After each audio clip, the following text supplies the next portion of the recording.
जब दुनिया सो रही होती है तब कुछ लोग जागते हैं सिर्फ एक मिशन के लिए। मिशन भारत को उन दुश्मनों से बचाना जिनका एजेंडा ना समझ में आता है न दिखता है। 2025 का सबसे बड़ा सिनेमैटिक धमाका जिसने ट्रेलर रिलीज के पहले ही पूरा इंटरनेट हिला दिया। VR2, जहां एक तरफ है ऋतिक रोशन अस कबीर जिसका पास्ट उसका सबसे बड़ा एनिमी है, और दूसरी तरफ जूनियर NTR एक ऐसे रॉ एजेंट के रोल में जिसका एम सिर्फ एक है, सिस्टम के अंदर घुस के सिस्टम को साफ करना। लेकिन सवाल यह है, आखिर किस के साथ है कबीर? क्या वो इंडिया के लिए फाइट कर रहा है या फिर इस बार दुश्मन बन चुका है? क्योंकि इस बार ये सिर्फ एक वर नहीं, ये है इंटरनल कोड ब्लैक, एक ऐसी फाइट जहां एनिमी दिखाई भी देता है और नहीं भी। जब वॉर 2 का टीजर सिर्फ 30 सेकंड्स का आया तो ट्विटर पे 2 million views with in 20 minutes. Fans ने बोला, ये बॉलीवुड नहीं, ये हॉलीवुड का जवाब है। ऐसे एक्शन सीक्वेंसेस तो पहली बार देखे। इस बार कबीर का रोल प्रिडिक्टेबल नहीं, डेंजरस है। और तब एंट्री हुई एक डायरेक्टर की जिसने इस टीजर को देख के कह दिया, मैं बॉलीवुड में 25 साल से हूं, लेकिन ऐसा स्केल, ऐसी एग्जीक्यूशन और ऐसा टेरर मैंने कभी नहीं देखा।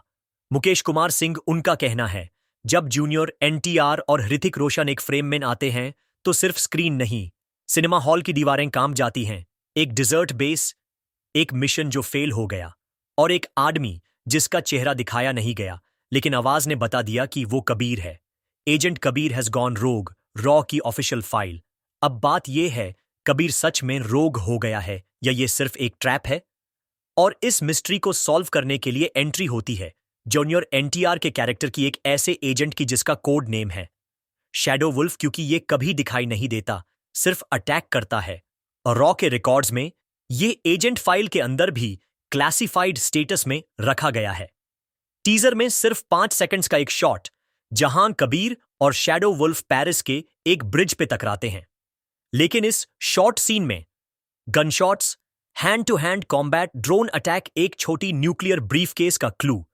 और फिर टीजर का लास्ट सीन कबीर कैमरा की तरफ देख के सिर्फ एक लाइन बोलता है, अगर सिस्टम गंदा है तो उसे अंदर से तोड़ना पड़ेगा। कबीर किसी और मिशन में अंडर कवर गया था, लेकिन उसका ट्रस्ट रॉ ने तोड़ दिया।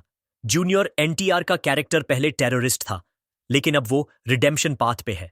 दोनों एक ही गोल के लिए लड़ रहे हैं, लेकिन उनकी राह अलग है। और सबसे डेंजरस थ्योरी, कबीर की डेथ पहले ही हो चुकी थी। ये जो हम देख रहे हैं वो AI क्लोन है। बॉलीवुड के सीनियर डायरेक्टर मुकेश कुमार सिंह ने टीजर देखने के बाद लाइव सेशन में कहा, वॉर 2 सिर्फ फिल्म नहीं है, ये एक सिनेमैटिक रेवोल्यूशन है। ऋतिक का ट्रांसफॉर्मेशन और जूनियर NTR का हिंदी डेब्यू दोनों एक ग्लोबल बेंचमार्क सेट कर रहे हैं। उन्होंने यह भी कहा, इस फिल्म में कोई हीरो या विलन नहीं, सिर्फ मोटिव्स हैं, और जब मोटिव्स टकराते हैं तो कहानी नहीं, जंग होती है। उनकी प्रिडिक्शन है, यह फिल्म रिजबाइट 1000 करोड़ क्लब का रिकॉर्ड ब्रेक करेगी और इंडिया की first true global spy film बनेगी। ट्रेलर के एंड में एक एन्क्रिप्टेड फ्लैश स्क्रीन आई थी जिसमें लिखा था, ऑपरेशन राग मिशन एक्टिव फ्रॉम August 14, 2025। अब तक ये क्लियर नहीं कि राग का मतलब क्या है, लेकिन कुछ फैंस कह रहे हैं R revenge, A against AG is government.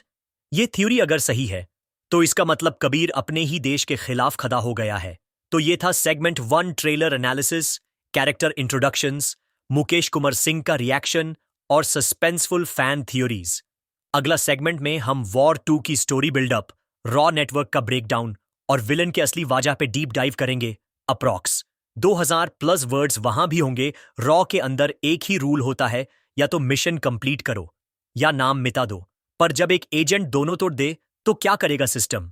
War 2 की कहानी एक डबल लेयर्ड नैरेटिव है। यहां दिखाया गया है रॉ का इंटरनल स्प्लिट, जहां सिस्टम के अंदर ही सिस्टम करप्ट हो चुका है।